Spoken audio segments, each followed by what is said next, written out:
Welcome to Bearhill Husky. My name's Valentine, and together with my wife Veronica, I'm one of the owners of Bearhill. 20 years ago, we started out with a dream to share our passion for dogs and nature with our guests, and now we are here in Viiksjärvi, and we are facing some interesting new and exciting developments.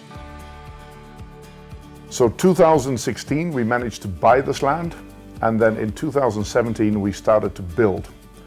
And we started to build with the idea is we wanted to create a exemplary kennel. This needed to be a place which was way ahead of what everyone else was doing.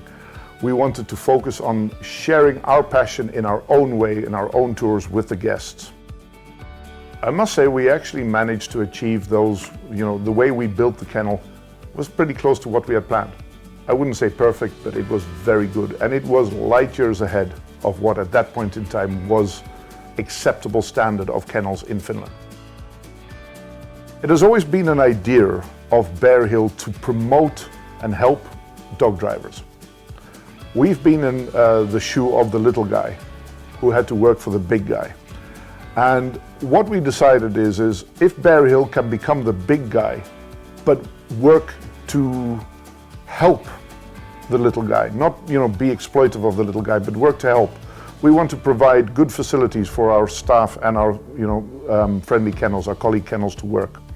We want to provide good trails. We want to build a community of dog drivers who shares our value, our approach to dogs, our approach to dog driving, and we want to give smaller kennels, younger generations, people who are starting in this amazing activity that you can do with dogs. We want to give them a chance to develop as well. Now, Viiksjärvi is a very special lake. It is on the top of a plateau, and it is fed with very little tributaries. A lot of it is just groundwater coming up, which means that the lake water here is very, very clean. And our trails and our area around here, it is a very diverse. We have the lake where you can drive on, the scenery is spectacular, but we also have the dead forest up on the hill. And this new trail network, the area around the kennel, this is something we also want to share with our colleagues. We want for them to be able to come here and drive their dogs with our guests.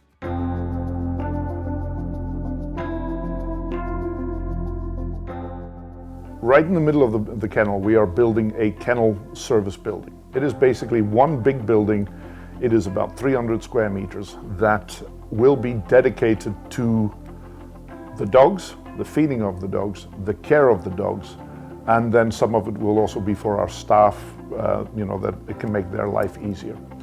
But the point being is that over the years, as our community of dog drivers has grown, it has outgrown the facilities we have. But now we have a chance to basically make the facilities so that they work better for everyone. The kennel building itself, it is going to have a dog food storage, a walk-in freezer. It will have a vet station, it will have indoor sick bay kennels, it will have a food preparation room which is about the size of this building, this room we're sitting in now. It will have drying facilities for dog gear, it will have storage things for our staff, it will have offices for the kennel records and things, it will have a service station to maintain some of the gear that we have. So it is a very all-in concept. And the one thing that we're trying to do is we're trying to do it no expense spared. If you think about it, we are feeding 100 meals 2-3 times a day, every day, the whole year round. Not only that, in wintertime, we need to cater to another 150 meals extra every day because we have our other kennels coming to help. Now, all this needs to be prepared, this food, in an area, in a room. There has to be a kitchen for that. However, what I very often see in the dog world is that people go, well, it's only dogs that we're feeding, so a repurposed old container shed with the bare necessity and plumbing is good enough to do this. And that I do not want. So the facilities need to respect the fact that your staff needs to feed the dogs every day, all year. We're very loyal when it comes to good cooperators. We've been working with the same taxi company for more than 10 years.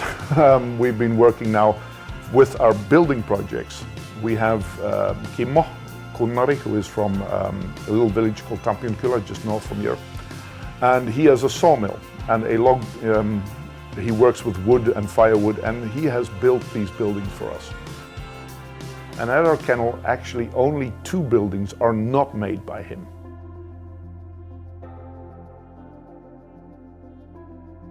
One of the other buildings that we are going to have is what we call the Musher building. And it is basically a place where we can receive guests. They can come in, they can get dressed for the tour. They can sit in this warm area, and literally right from the windows you can see the dog teams lined out in front of the building. They can have their dog driving experience, and then they can come in, warm up, have some, go to the toilet, talk with the dog drivers there. But it's so close to where the dogs are that once they warmed up, they can happily go outside and chat with the dog drivers again.